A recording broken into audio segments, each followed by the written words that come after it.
अत महासरस्वती का अवतार। महामुनि मेधा ने राजा सूरत और समाधि वैश्य को महासरस्वती जी का चरित्र इस प्रकार सुनाया। प्राचीन काल में शुंभ और निशुंभ नामक दो परम पराक्रमी दैत्य उत्पन्न हुए थे। तीनों लोकों में उनका भय व्याप्त हो गया था। उनके अत्याचारों से प्रजा त्राही त्राही कर रही थी। उन दोनों भाइयों ने इंद्र के राज्य को तो हथिया ही लिया था, यज्ञ भाग का भी अपहरण कर लिया था। सूर्य, चंद्र, कुबेर, यम और वरुण के अधिकार भी छीन लिए थे। तब देवताओं को अपमानित कर स्वर्ग से निकाल दिया था। तब देवताओं ने भगवती की शरण ली। हिमालय पे जाकर उन्होंने रुंदे कंठ से भगवती की स्तुति की। उनकी स्तुति से पार्वती देवी प्रसन्न हो गई और बोली, आप लोग किसकी स्तुति कर रहे हैं? इसी बीच उनके शरीर से सुंदर कुमारी प्रकट हो गई। वे बोली, माँ, ये लोग मेरी ही प्रार्थना कर रहे हैं। ये शुंभ और निशुंभ दैत्यों से अतिशय प्रताड़ित और अपमानित हैं, अतः अपनी रक्षा चाह रहे हैं। पार्वती के शरीर कोश से वे कुमारी निकली थी, इसलिए उनका नाम कौशिकी पड़ गया।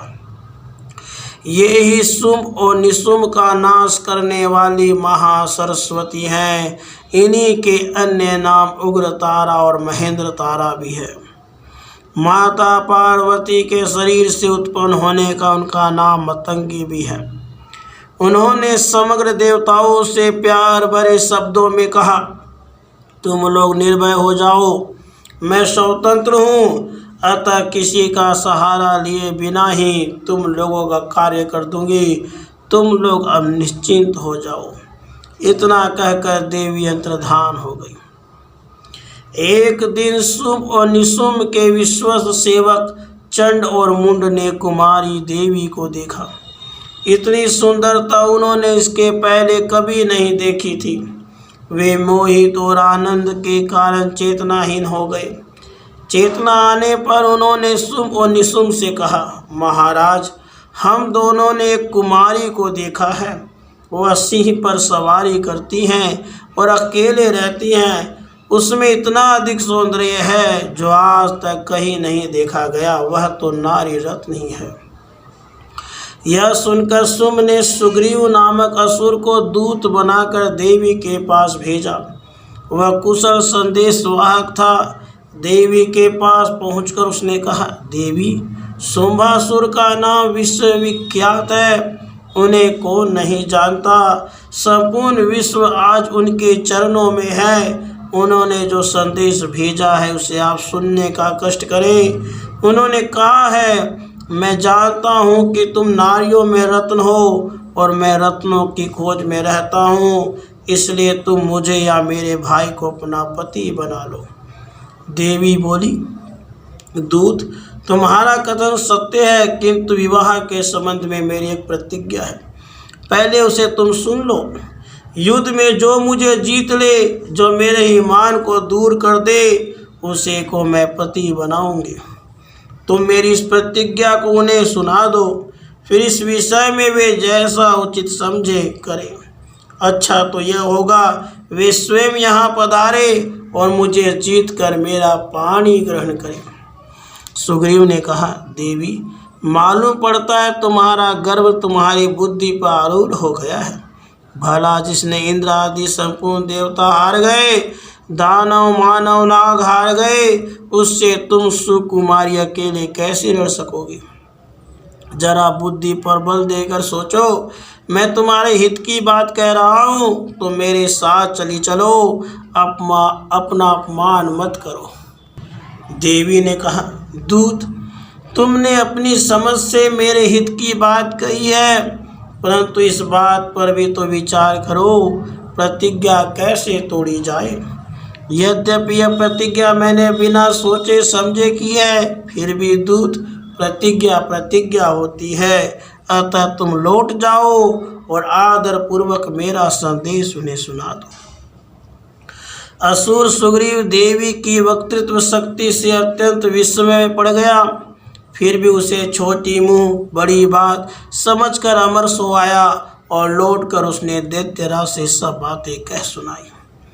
दैत्यराज तो अमरस का पुतला था ही, वह देवी का संदेश सुनकर एड़ी से चोटी तक क्रोध के मारे कांप उठा और सेनापति से बोला, धूम्रलोचन, तुम शीघ्र जाओ और उस दुष्टा को केस पकड़कर घसीटते हुए यहाँ ले आओ। वह संसार में रहकर मेरा गौरव नहीं जानती, इसका यही दंड है। मालूम पड़ता है वह कुछ देवताओं पर भरोसा कर बैठी है, अतः उसको मार पीट कर घसीट ले आओ। धूम्रलोचन 60,000 सेना के साथ वहां पहुंचा और सुकुमार अंगों वाली उस कुमारी को देखकर उसके बचपने से चिढ़कर बोला, अरे शुंभ के पास प्रसन्न मन से चली चल, नहीं तो मैं चोटी पकड़कर घसीट कर ले जाऊंगा, फिर आगे क्षमा न करूंगा। देवी बोली, सेनापति तुम बलवान हो, तुम्हारे पास सेना भी है, यदि तुम बलपूर्वक ले जाओगे तो मैं क्या कर सकती हूँ। धूम्रलोचन आग बबूला होकर झपटा, किंतु देवी के हुंकारते ही वह जलकर भस्म हो गया। सेना का सफाया सिंह ने कर डाला।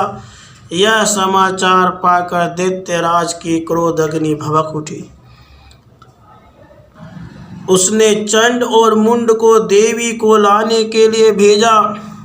वहां पहुंचकर उन दैत्यों ने देवी को मुस्कुराती हुई पाया। फिर तो चारों ओर से आक्रमण कर दिया गया। यह देखकर भयंकर क्रोध के कारण भगवती का रंग काला हो गया और उनकी भ्रुकुटी से महाकाली प्रकट हो गई। वे चीते के चर्म की साड़ी और नरमुंडों की माला पहने थी। उनका शरीर हड्डियों का ढांचा मात्र था। इस तरह वे बहुत ही भयानक दिख रही थी। उन्हें देखकर दैत्यों के रोंगटे खड़े हो गए। वे दैत्यों पर टूट पड़ी। दैत्य सेना में भगदड़ मच गई। वे घोड़ा हाथी सहित योद्धाओं को मुख में डालने लगी। सभी अस्त्र शस्त्रों को चबाने लगी। तलवार की एक चोट से सेना की पंक्तियों का सफाया करने लगी। इस प्रकार क्षण भर में सारी सेना समाप्त हो गई। उसके बाद उन्होंने चंड को तलवार के एक ही आघात से काट गिराया। मुंड भी उनके रोष का शिकार हुआ। सेना भय से भाग खड़ी हुई। उसके बाद महाकाली चंड और मुंड के कटे मस्तक को हाथ में लेकर भगवती के पास आई और विकट अट्टहास करती हुई बोली, चंड और मुंड को तो मैंने मार गिराया, अब शुंभ निशुंभ का वध तुम करोगी। भगवती ने कहा, तुमने चंड और मुंड का संहार किया है, तब तुम्हारा नाम चामुंडा भी होगा। चंड और मुंड के मारे जाने पर शुंभ के क्रोध का ठिकाना न रहा। उसने उदयुध नामक 86 सेनापतियों, कंबु नाम वाले दैत्यों के 84 सेनापतियों, कोटि वीर्य कुल के 50 और धौम्र कुल के 100 सेनापतियों को अपनी अपनी सैनिक टुकड़ियों के साथ भेजा। कालक, दोहर्द, मौर्य और कालिके भी भेजे गए। असंख्य सेनाओं द्वारा देवी चारों ओर से घेर ली गई। तब देवी ने माहेश्वरी, वैष्णवी, कार्तिकेयी, ऐन्द्री आदि शक्तियों को अपने अपने विशेष अस्त्र शस्त्रों के साथ प्रकट कर सेना के संहार में लगा दिया।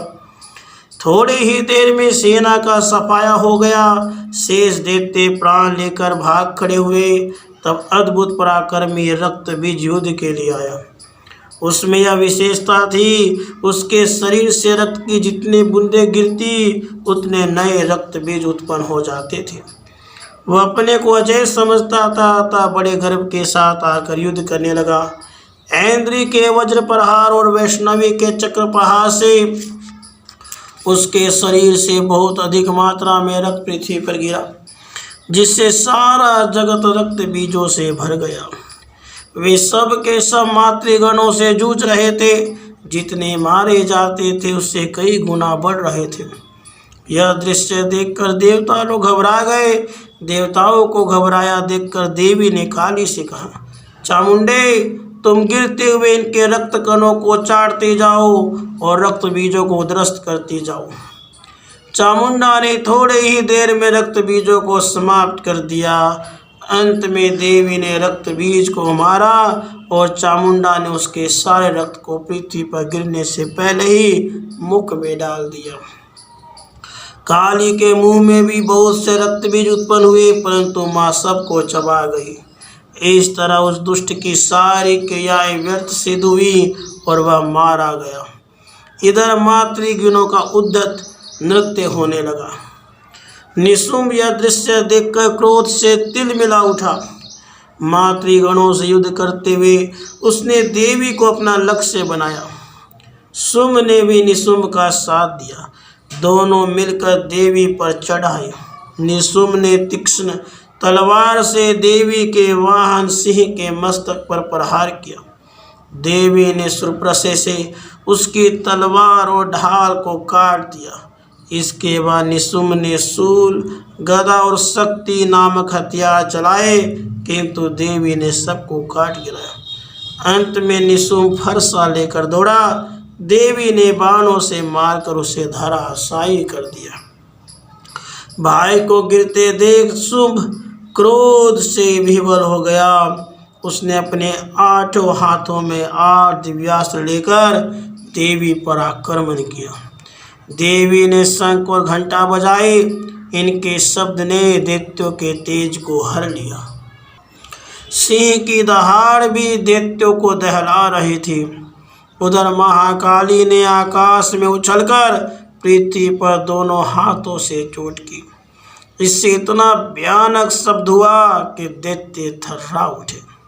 शिवदूती ने घोर अट्टहास करके उस शब्द को और भी भयानक बना दिया।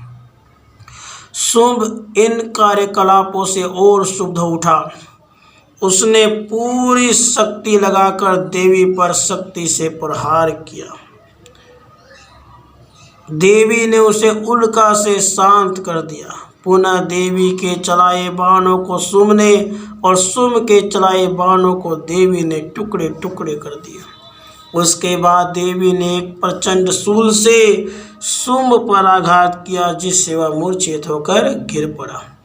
इस बीच निशुंभ होश में आ चुका था। उसने 10,000 हाथ उत्पन्न कर उनसे एक साथ 10,000 चक्र चलाए। उस समय देवी चक्रों से ढकसी गई। क्षण मात्र में ही उन्होंने सभी चक्रों को बाणों से काटकर धूल में मिला दिया। इसी तरह उसकी गदाएं और तलवारें भी काट डाली। अब निशुंभ ने शूल लेकर देवी पर धावा किया।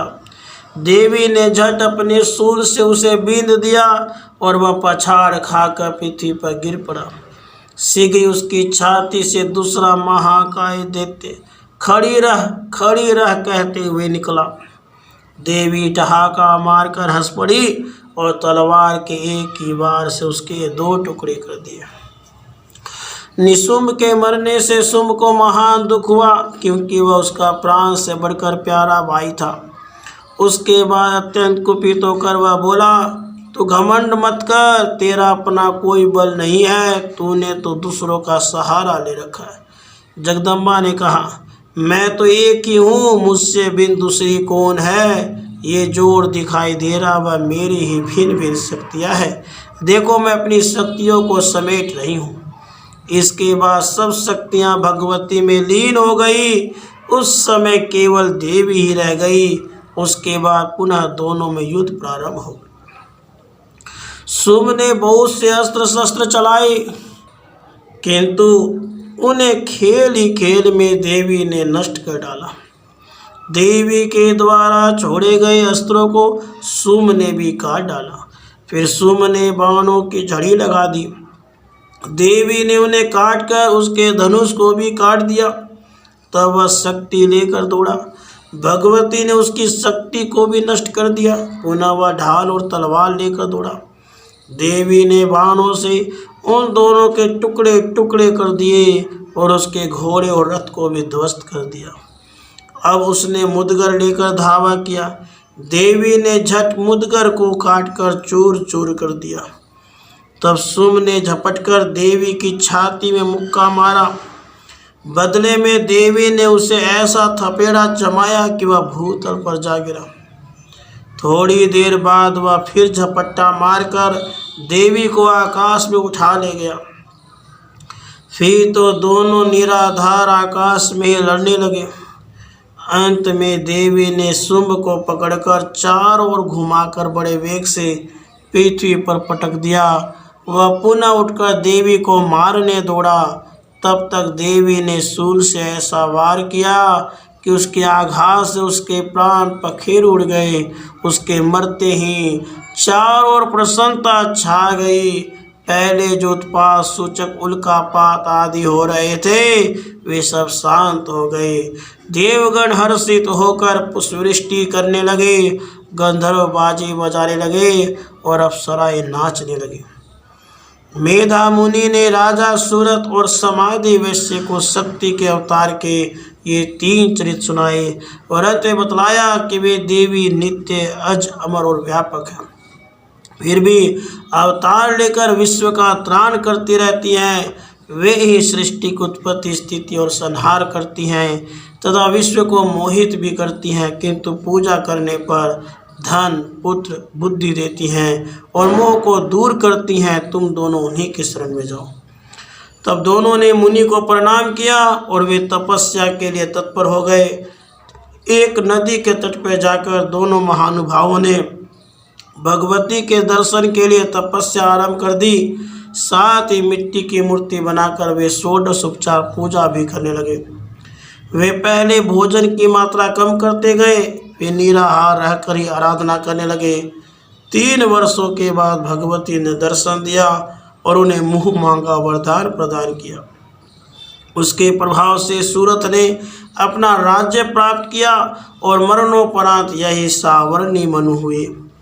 वैसे महोदय को ज्ञान प्राप्त हुआ जिससे उनकी मुक्ति हो गई। राधे कृष्ण, राधे कृष्ण।